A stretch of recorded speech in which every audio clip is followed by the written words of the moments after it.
ልክ እንዳንድ የተዋጣለት የሆሊውድ የጦርነት ፊልም ነገር ግን ደግሞ እውነተኛ ደም የሚፈስበት እውነተኛ የእሳት ዝናብ የሚዘንብበት የዘመናችን ትልቁ የጂኦፖለቲካ ትዕይንት ፊት ለፊት ቆመናል። አዎ በዓለማችን አዲስ የታሪክ ምዕራፍ እየተጻፈ ነው። አሜሪካና እስራኤልን በአንድ ወገን፣ ኢራንን ደግሞ በሌላ ወገን ያሰለፈው ይህ ፍልሚያ ኃያልነት ማለት ምን ማለት ነው የሚለውን የቆየ የዓለማችንን ብያኔ ሙሉ በሙሉ እያፈረሰው ይገኛል። ነገሩ የሚጀምረው ከዋሽንግተን ዲሲ ከባባድ ዛቻዎች ነው። ፕሬዚዳንት ዶናልድ ትራምፕ ኢራን የሆርሙዝን ባህረ ሰላጤ ካልከፈተች ወደ ድንጋይ ዘመን እመልሳታለሁ፣ መሰረተ ልማቶቿን አመድ አደርጋለሁ ሲሉ፣ ቴህራን ግን በጭራሽ ያልተጠበቀና አስገራሚ ካርድን መዘዘች። ይኸውም በሚሊዮን ዶላር የሚቆጠሩት የአሜሪካ እጅግ ዘመናዊ የጸረ አየር ጋሻዎችን ዋጋቸው ከ$20,000 በማይበልጡ ከፕላስቲክ በተሰሩ የካሚካዜ ድሮኖች ማርገብ። ታዲያ እዚህ ላይ ነው ነገሩ የሚገርመው። የዘመናችን ጦርነት በትልቅነትና በውድ የጦር መሳሪያ ላይ ብቻ የተመሰረተ አለመሆኑን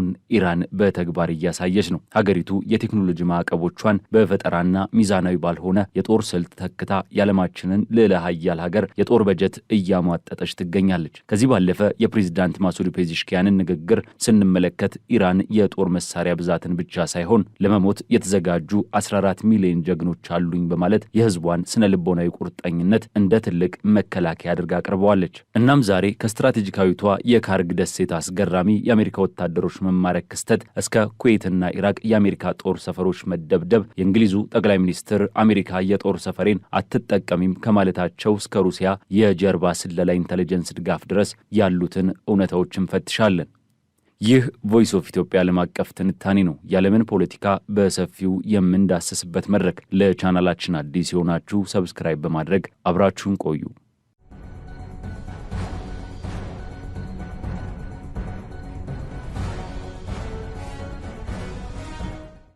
እንግዲህ ነገሩ የሚጀምረው ከዋሽንግተን ዲሲ ነው። የአሜሪካው ፕሬዝዳንት ዶናልድ ትራምፕ በዓለም ፊት ወጥተው ያንን ታሪካዊና እጅግ አስደንጋጭ ማስጠንቀቂያን አስተጋቡ። ፕሬዝዳንቱ በንግግራቸው ኢራን የሆርሙዝን ባህረ ሰላጤ በአፋጣኝ ክፍት ካላደረገች መላዋን ሀገር በነጠላ ምሽት ውስጥ ወደ ድንጋይ ዘመንነት እንደሚመልሷት፣ የኃይል ማመንጫዎቿንና ድልድዮቿን በሙሉ አመድ እንደሚያደርጉት በከፍተኛ ቁጣ ዛቱ። ይህ ማስጠንቀቂያ ተራ የፖለቲካ ቃል አልነበረም። ጦርነቱን ወደማይመለስበት የአውዳሚነት ደረጃ የሚያሸጋግር የሰዓት ገደብ የተሰጠው እንጂ። ነገር ግን ከዚህ ከባባድ ዛቻ ጀርባ ቴህራን ያሳየችው ምላሽ የዓለምን ትኩረት የሳበና የኢራንን ስነ ልቦናዊ የመከላከል አቅም ቁልጭ አድርጎ ያሳየ ነበር። የኢራኑ ፕሬዝዳንት ማሱድ ፔዚሽኪያን በትራምፕ ዛቻ ፊት ቆመው ያሳዩት እርጋታና የሰጡት ምላሽ የጦርነቱን ትርክት ቀይሮታል። ፕሬዝዳንቱ ምንም አይነት የመደናገጥ ስሜት ሳያሳዩ ከ14 ሚሊዮን በላይ የሚሆኑ ጀግኖች ኢራናውያን ሀገራቸውን ለመከላከል ሕይወታቸውን ለመሰዋት ተመዝግበዋል። እኔም ብሆን ሕይወቴን ኢራን ለመስጠት ዝግጁ ነኝ በማለት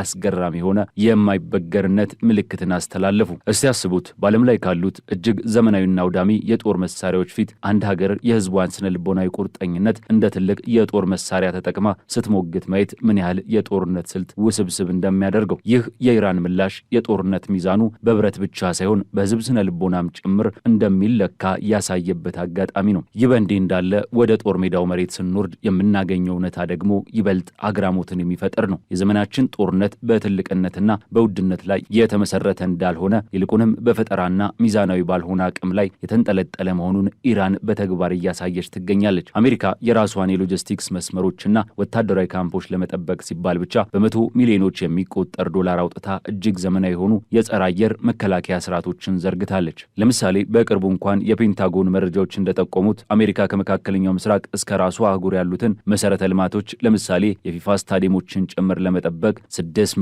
ሚሊዮን የሚጠጋ የድንገተኛ በጀት አጽድቃለች። ነገር ግን አሜሪካን ይህንን ያህል እያስወጣና እያደማ ያለው ምንድነው ብለን ስንጠይቅ መልሱ እጅግ አስገራሚ ነው። ዋጋቸው ከ$20,000 የማይበልጡ ከፕላስቲክ የተሰሩ የኢራን ካሚካዜ ድሮኖች ናቸው። ነገሩን በደንብ እንየው። አንድ የአሜሪካ የጸረ አየር ሚሳኤል ለምሳሌ ፓትሪዮት በሚሊዮን የሚቆጠር ዶላር ያወጣል። ይህ ውድ ሚሳኤል የሚተኮሰው ግን እጅግ ርካሽ ለሆኑት አንዲት የኢራን ድሮን ነው። ይህ ሁኔታ አሜሪካን በከፍተኛ የኢኮኖሚ ደም መፍሰስ ውስጥ እንድትገባ አድርጓታል። ኢራን በበኩሏ እነዚህን ርካሽ ነገር ግን ገዳይ የሆኑ ድሮኖች እንደ ማዕበል በመላክ የሀያሏን ሀገር የጦር በጀት እያሟጠጠች ትገኛለች። ይህ የኢራን የመከላከልና የማጥቃት ስትራቴጂ በዓለም ወታደራዊ ታሪክ ውስጥ ትልቅ ትምህርቱን የሚመዘገብ ነው። ቴክኖሎጂን ከርካሽ የምርት ወጪ ጋር በማዋሃድ የጠላትን ውድ የመከላከያ ጋሻ ማዳከም መቻሏ ሀገሪቱ ከከባባድ ማዕቀቦች ስር ሆና ምን ያህል የጦር ኢንዱስትሪዋን እንዳሳደገችው ቁልጭ አድርጎ የሚያሳይ ነው። ወደ መካከለኛው ምስራቅ የጦር ቀጠናዎች ስንሻገር እሳቱ በተለያዩ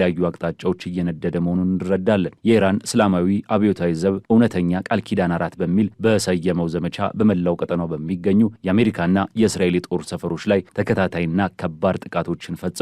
በኩዌት የሚገኘው የአሜሪካው አሊ አልሳሊም የአየር ኃይል ማረፊያና የአልኡደይድ ካምፕ በኢራን የባለስቲክ ሚሳይሎችና አራሽ 2 በተባሉ አጥፍቶ ጠፊ ድሮኖች ክፉኛ ተደብድበዋል። በዚህ ጥቃት ቢያንስ 15 የአሜሪካ ወታደሮች መቁሰላቸውና በርካታ የሄሊኮፕተር ማረፊያዎች መውደማቸው ተዘግቧል። ይህ ብቻ አይደለም። በኢራቅ ባግዳድ የሚገኘውና የአሜሪካ ኃይሎች የሚገኙበት የቪክቶሪያ የጦር ሰፈርም እንዲሁ በኢራን ደጋፊ ሚሊሻዎች አማካኝነት በድሮን ጥቃት ተንገዳግዷል። በሌላ በኩል ደግሞ እስራኤልም የዚህ ጥቃት ሰለባ ከመሆን አላመለጠችም። የኢራን ኃይሎች በሰሜንና ደቡብ ቴልአቪቭ፣ በሃይፋ፣ በቤርሳቤህ እንዲሁም በፔታቲኳ በሚገኙ ስትራቴጂካዊ የእስራኤል የኃይል ማመንጫዎች፣ የኬሚካል ፋብሪካዎችና ወታደራዊ ማዕከሎች ላይ ትክክለኛና ኢላማቸውን የጠበቁ የሚሳኤል ጥቃቶችን አድርሰዋል። እነዚህ ጥቃቶች የቱንም ያህል እስራኤል በአይረንዶምና በሌሎች የጸረ ሚሳኤል ጋሻዎች ብትታጠርም የኢራን ድሮኖችና ሚሳኤሎች ይህንን ጋሻ ሰብረው በመግባት ከባድ ጉዳት ማድረስ እንደሚችሉ እያስመሰከረ ነው። በዚህ መሃል የተባበሩት አረብ ኤሚሬትስ ውስጥ የሚገኝ አንድ የድሮን ማምረቻ ማዕከል ሳይቀር በእስራኤልና በአሜሪካ ጥቅም ላይ ያነጣጠረ ነው በሚል በኢራን መመታቱ ጦርነቱ ድንበር ዘለል እየሆነ መምጣቱን ያመለክታል። እዚህ ላይ አንድ እጅግ አስደንጋጭና ያልተጠበቀ ክስተት ማንሳት ግድ ይለናል። ይኸውም በስትራቴጂካዊቷ የኢራን ደሴት ካርግ ላይ የተፈጠረው ክስተት ነው። ይቺ ደሴት የኢራን 90 በመቶ የሚሆነውን የነዳጅ ኤክስፖርት የሚተላለፍባት ዋነኛ የደም ስር ናት። የአሜሪካ ልዩ ኃይሎች በዚህ ደሴት ላይ ወታደራዊ የማረፍ ዘመቻ ለማድረግ ሞክረው እንደነበርና ነገር ግን በኢራን ጦር ከፍተኛ የመከላከል አቅም ጥቃቱ መክሸፉ ብቻ ሳይሆን በርካታ የአሜሪካ ወታደሮች በቁጥጥር ስር መዋላቸውን የኢራን የመንግስት ሚዲያዎች የቪዲዮ ማስረጃዎችን በማቅረብ ዘግበዋል። በምስሉ ላይ እንደሚታየው በሌሊት እይታ ካሜራዎች የተቀረጹ የውጊያ ትዕይንቶች፣ ከሰማይ የሚወርዱ ፍላሮች እንዲሁም ሙሉ የጦር ትጥቅ የለበሱ የአሜሪካ ወታደሮች መማረካቸው በስፋት ተሰራጭቷል። አሜሪካ እስካሁን ይህንን ጉዳይ በይፋ ባታረጋግጥም ይህ ክስተት ግን ለኢራን ትልቅ የፕሮፓጋንዳና የስነ ልቦና የበላይነትን ያጎናጸፈ፣ በተቃራኒው ደግሞ ለዓለማችን ልዕለ ኃያል ሀገር አሜሪካ ትልቅ ውርደትን ያመጣ ድርጊት ተደርጎ ሊወሰድ ይችላል። ይህ የጦርነቱ ዝግብ በሜዳ ላይ ብቻ ሳይሆን ከጀርባ በሚደረግ የስለላና የጸረ ስለላ ጦርነትም ጭምር የታጀበ ነው። የኢራን የስለላ ድርጅት ሀገሪቱ ውስጥ ሆነው ለእስራኤልና ለአሜሪካ መረጃ ሲያቀብሉ የነበሩ ከዳተኞች ያሏቸውን ግለሰቦች በቁጥጥር ስር አውሎ የምርመራ ቪዲዮቻቸውን ለህዝብ ይፋ አድርጓል። እነዚህ ግለሰቦች በኢስፋሃን፣ በኮራምሻህርና በሌሎች ከተሞች የሚገኙ ስትራቴጂካዊ ቦታዎችን፣ የመከላከያ መስመሮችንና አስፈላጊ ተቋማትን ፎቶ እያነሱ ለጠላት ሲልኩ እንደነበር፣ እንዲያውም አንደኛው ግለሰብ በቀጥታ ለእስራኤሉ ጠቅላይ ሚኒስትር ቤንያሚን ኔታንያሁ የኢንስታግራም ገጽ መረጃ ሲልክ እንደነበር በምርመራው ተረጋግጧል። ይህ ደግሞ ጦርነቱ በቴክኖሎጂና በመረጃ ልውውጥ ውስጥም ምን ያህል ዘልቆ እንደገባ የሚያሳይ ሲሆን የኢራን ደህንነት መዋቅርም እነዚህን የውስጥ ሰርጎ ገቦች በመልቀም ረገድ ያለውን ንቃት የሚያሳይ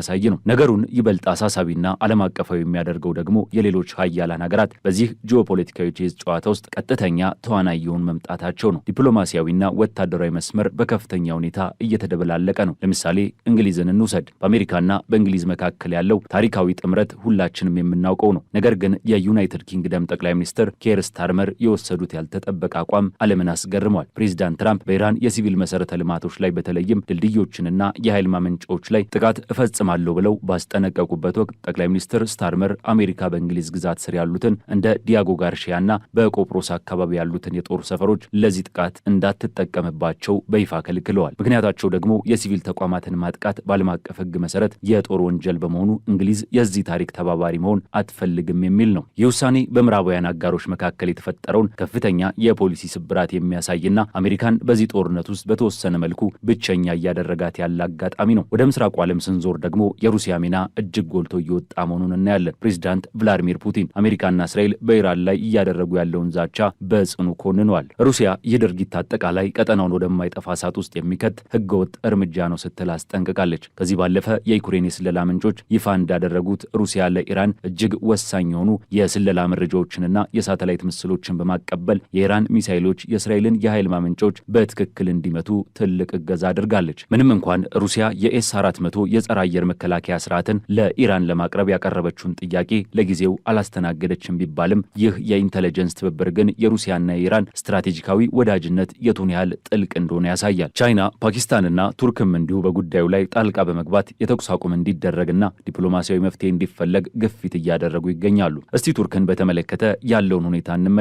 የቱርኩ ፕሬዝዳንት ረሲብ ጣይብ ኤርዶዋን ሀገራቸው ምንም እንኳን የኔቶ አባል ብትሆንም የአሜሪካና የእስራኤል የጦርነት ጀብደኝነት ፈጽሞ እንደማትደግፍ አሳውቀዋል። ቱርክ በግዛቷ ላይ አዲስ የኔቶ ጥምር ኃይል እንዲሰፍር ብትፈቅድም ይህ ኃይል ለውጭ ጥቃት ሳይሆን ሀገሪቱን ለመከላከል ብቻ እንደሆነ አስረግጣለች። ይባስ ብሎ በኢስታንቡል ከተማ በሚገኘው የእስራኤል ቆንጽላ ጽሕፈት ቤት አቅራቢያ በተፈጠረ የተኩስ ልውውጥ 3 ሰዎች ሕይወታቸውን ሲያጡ ሌሎች በርካታ ፖሊሶች ቆስሏል።